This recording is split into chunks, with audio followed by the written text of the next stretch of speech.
Hey y'all, I'm Dr. Lakrishia Cook, but you can call me Dr. Lala. Welcome back to another episode of the Revolve podcast, where grief and loss are a journey, not a final destination. And so I want to welcome you, and today we're going to be talking about stepping into something new. That sounds good, doesn't it? Stepping into something new. Not because everything is perfect, but because you've made the decision to get up. You've decided to rise. Rise above all of the things that attempted to destroy you. You've decided to rise, right? This is all about renewal, that spiritual posture. It's about reclaiming. And today, we're going to walk in it together, right? Because it's time to get up, right? It's time to get out of bed. It's time to pull the covers from over our head. Yeah, it's time, right? We've been in this space long enough. Yes, ma'am. And so this message is for the woman who's been in survival mode,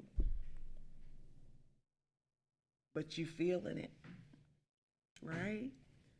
Something keeps telling you it's time to move.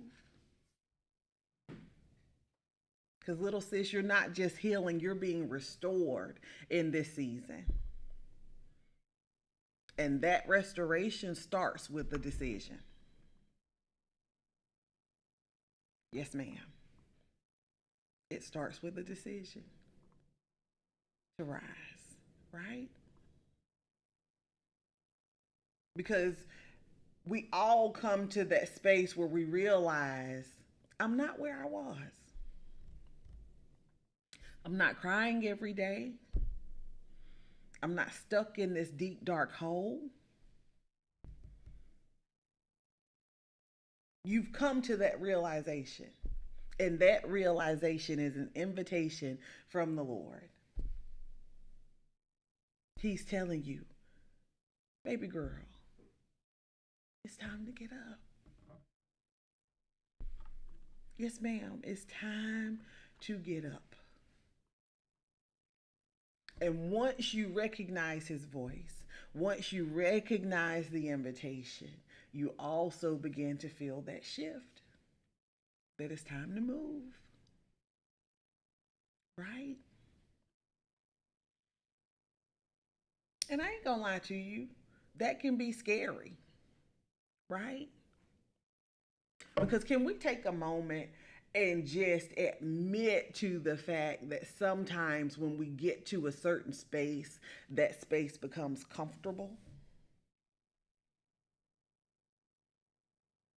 Even though we're miserable there, it's comfortable. And that doesn't even make sense, does it? How can I be miserable in a space and be comfortable in that space? How is that even possible? Because you know what to expect.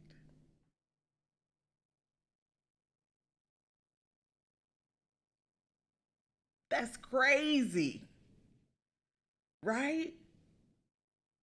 Comfortable in misery, but because I know what to expect here, there are no surprises.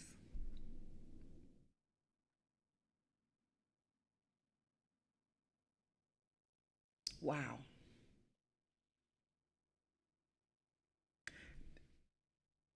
Listen, I am having a full moment here because sitting here and realizing that sometimes we're comfortable in misery because it's safe. Do what?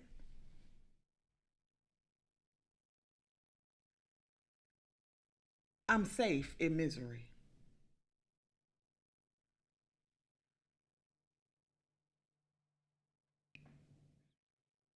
But that's what we tell ourselves.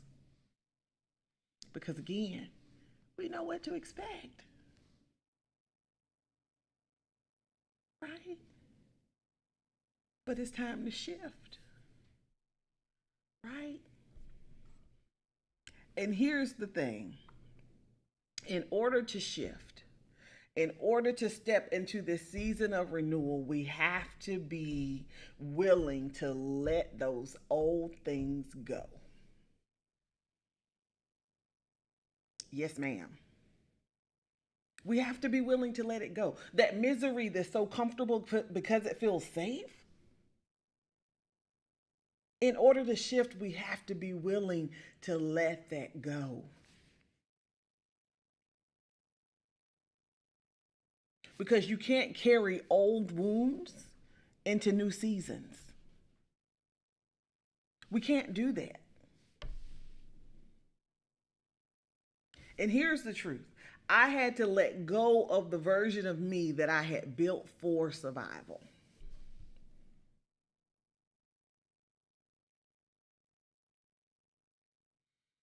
The version of me that was miserable, but staying there because it felt safe.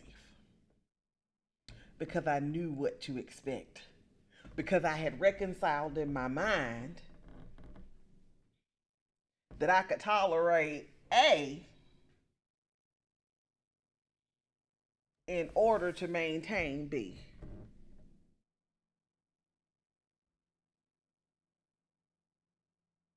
Man, look, listen.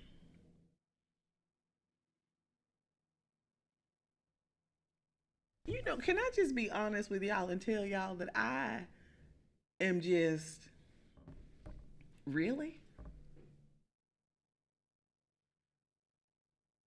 But I had to let go of that version of myself. It wasn't easy, but it was necessary. It was necessary. And once I let that old version of me go, I was able to make room for grace. Grace for myself, right? Because a lot of times we're able to show others grace, especially as they navigate different seasons in life. We're able to show them grace because the reality is life is hard sometimes. But we give them grace through the hard parts.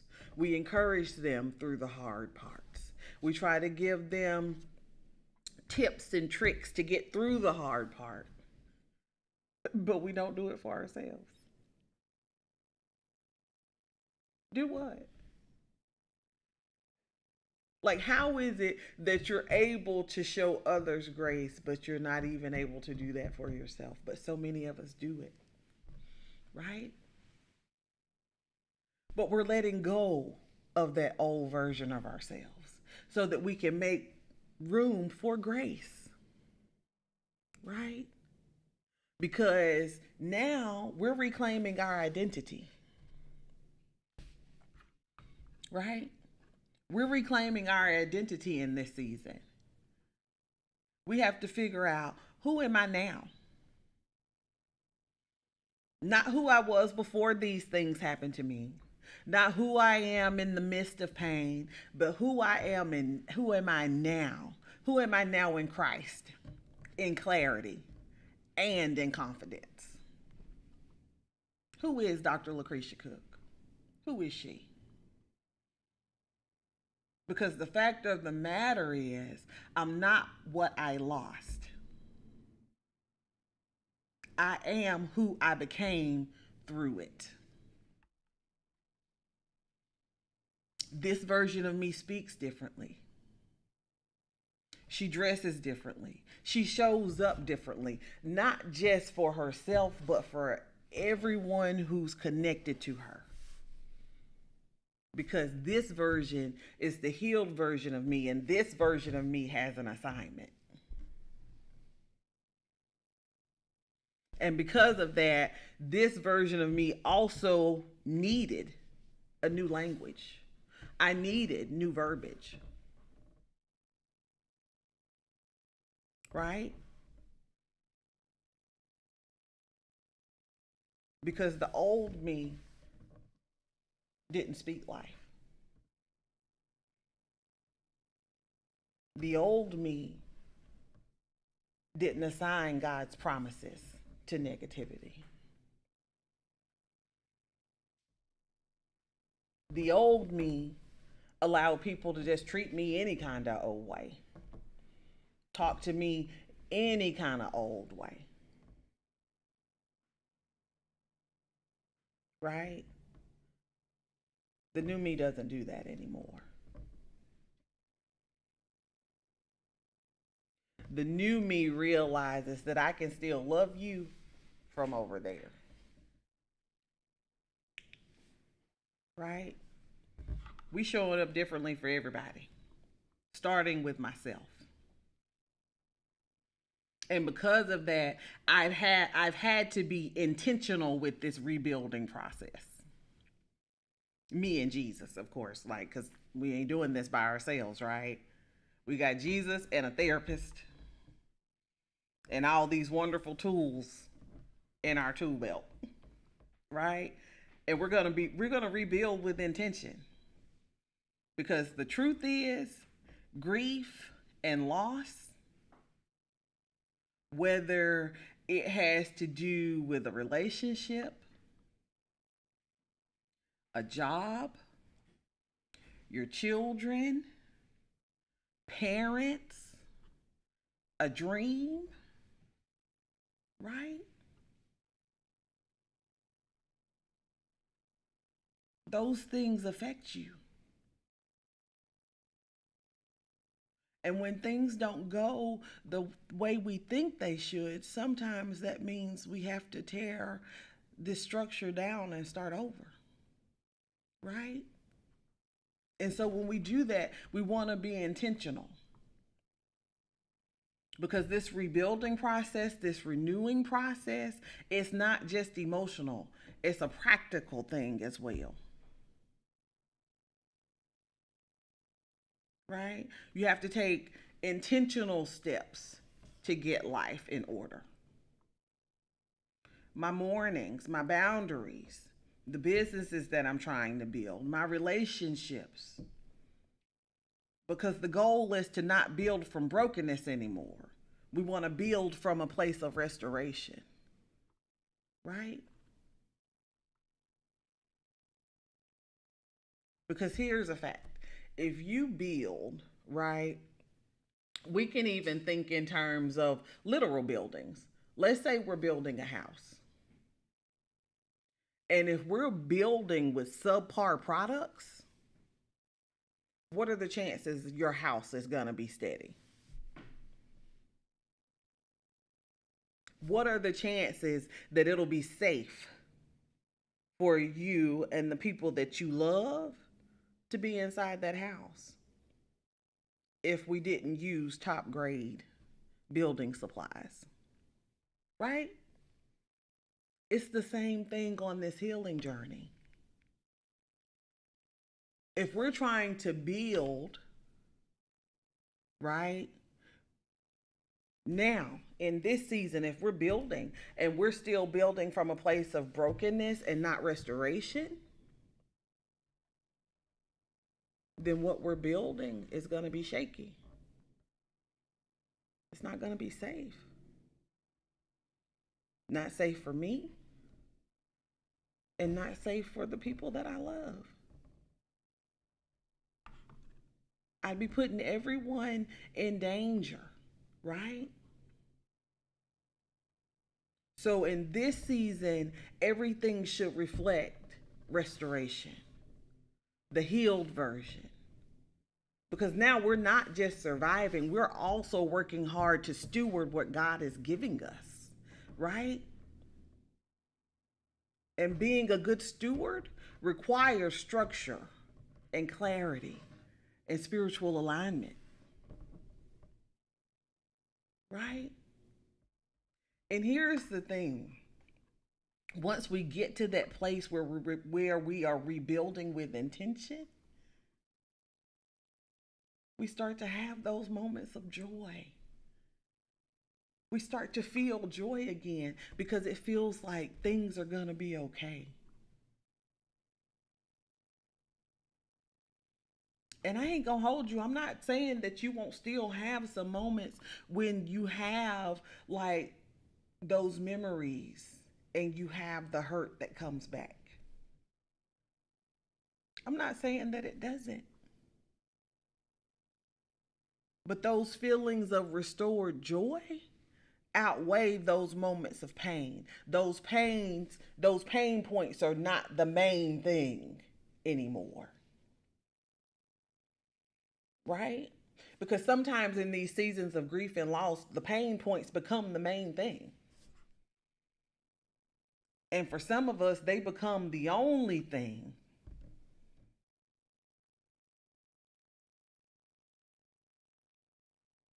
And here's the thing, joy isn't a feeling, just a feeling. It is a feeling, but not just a feeling. Because sometimes joy has to be a conscious decision.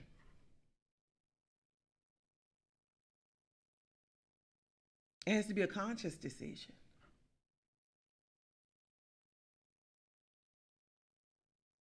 I know.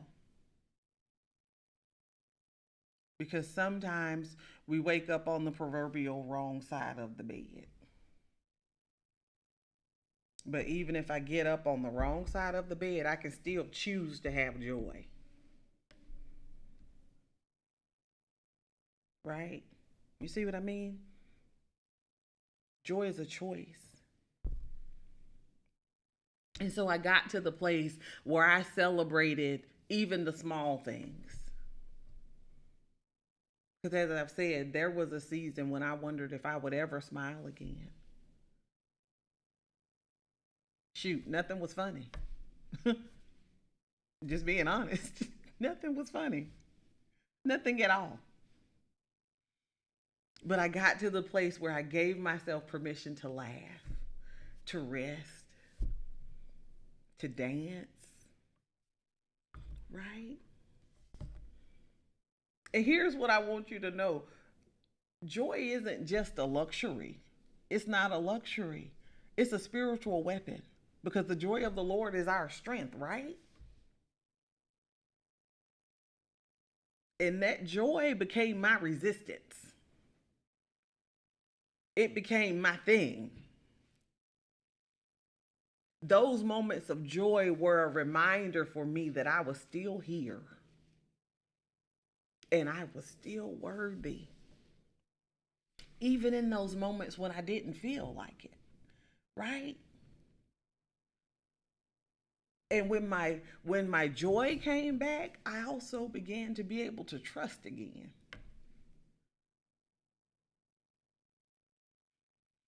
And y'all, that was a big one,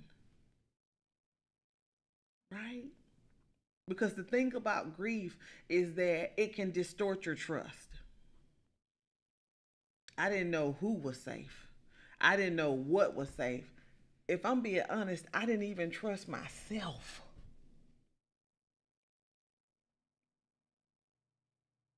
Because so many things felt unfamiliar. Nothing was as I thought it to be. There were so many people that I knew and things just didn't seem the same anymore. Right?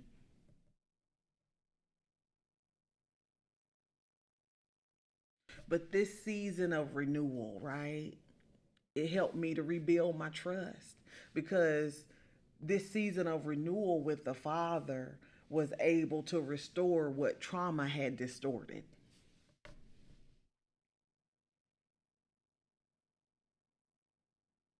Because listen, trauma can make what was the most beautiful thing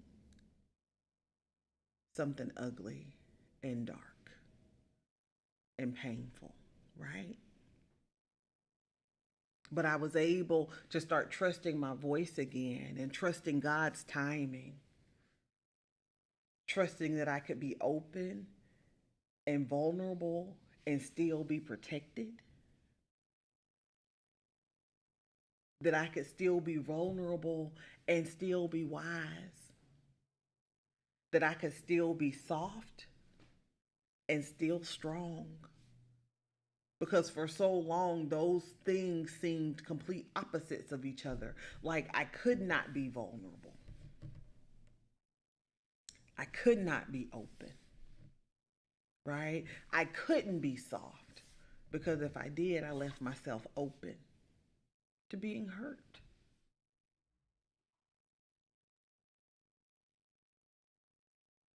But this season of renewal with the Father,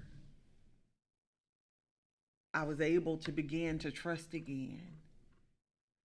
And He sent people to me. More specifically, He sent someone to me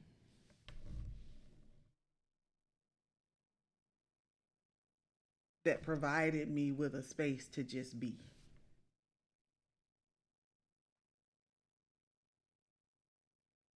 Right?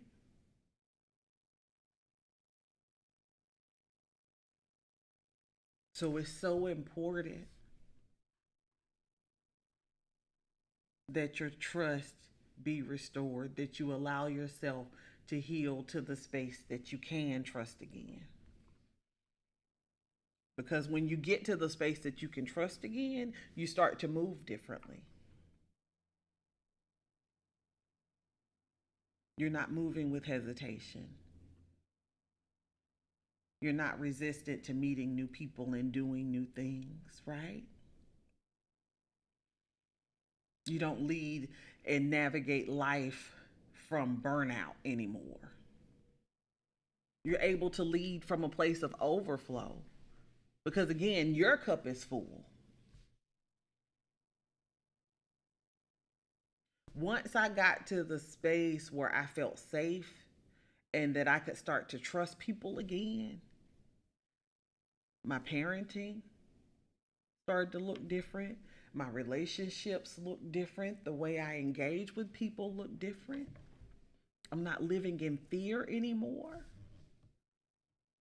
I'm living from a place of overflow and not depletion anymore.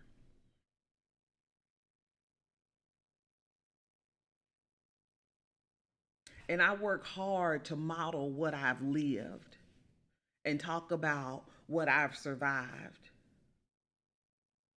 And here on the Revolve podcast, I try to hold space for women to rise, right?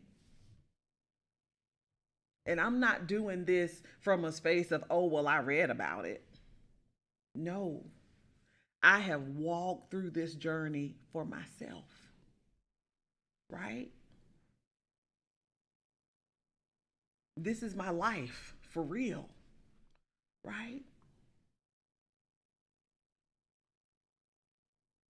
And something that I've come to realize is that a lot of times our healing journeys aren't just for us.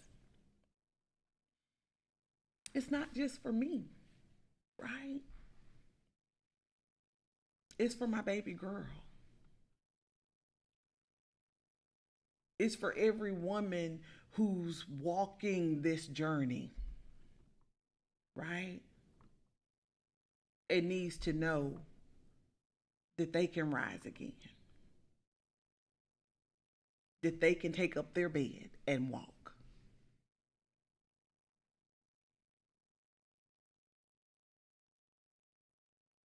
Because here's the reality: renewal is contagious, right? It is. When we walk in renewal, when we walk in restoration, other people are able to feel it, right?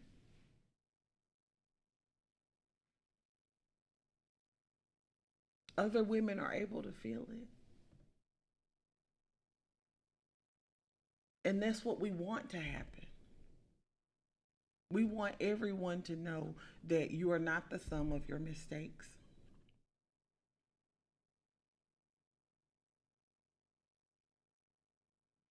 And while your lived experience do make up who you are, you don't have to be defined by them. right?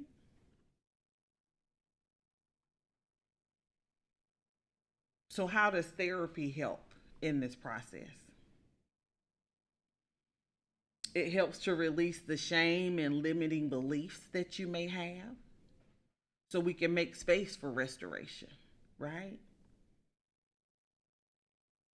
You can rediscover your voice, your values, and vision beyond what you've been through. It offers you tools that help to equip you to be able to steward joy and set boundaries and practice peace with authority, right? It can help you to connect your healing story to your purpose, right? Turn your testimony into impact.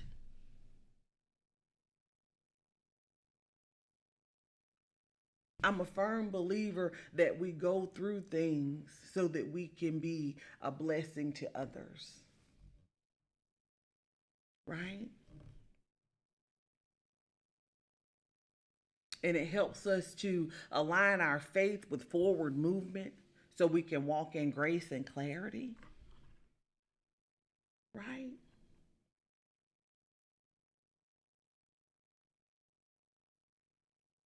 And it's time.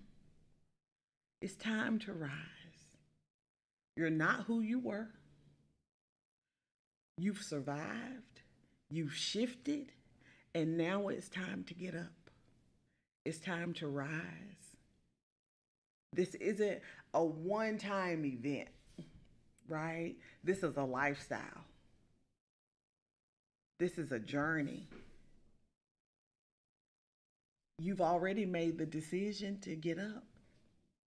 Now it's just time to walk in it. And we can go on this journey together. You're not by yourself. It's time.